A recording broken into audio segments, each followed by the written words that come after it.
With increasing rates of infertility around the globe, researchers are exploring new fronts in reproductive technology. Around 10% of reproductive-age couples in the United States have trouble getting pregnant or carrying a baby to term, and we don't understand why that is. UCLA scientist Amander is working to convert human skin samples into eggs and sperm, a process known as in vitro gametogenesis, or IVG.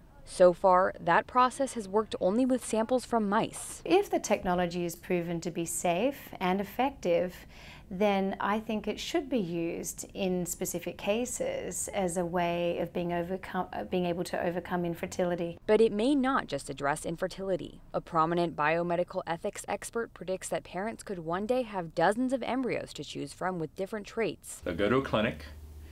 The man will give a sperm sample. The woman will give, instead of eggs, a little bit of a skin sample.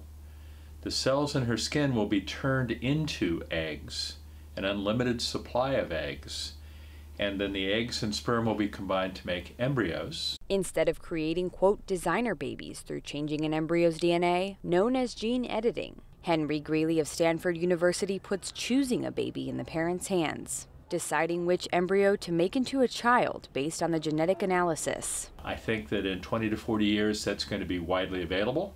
It's going to be effectively free because insurers and governments will want to encourage people to use it, and it's going to change the way we make babies. But many are skeptical that Greeley's theory will become a reality. I do not think IVG will ever replace regular human reproduction, nor do I believe IVG would ever replace in vitro fertilization. Researchers say there are still a host of safety concerns that need to be studied before this process can be tested in humans. Some experts also doubt that people would take advantage of technology to seek out a perfect baby. Here in California, where there are some people who would like to have a baby with as few problems as possible, there are many people in this state, and in fact they're the ones who are having most of the children, who will tell you it's in God's hands. But the prospect is forcing scientists to consider the ethics of parents selecting their offspring. Krista Fourier, Associated Press, Los Angeles.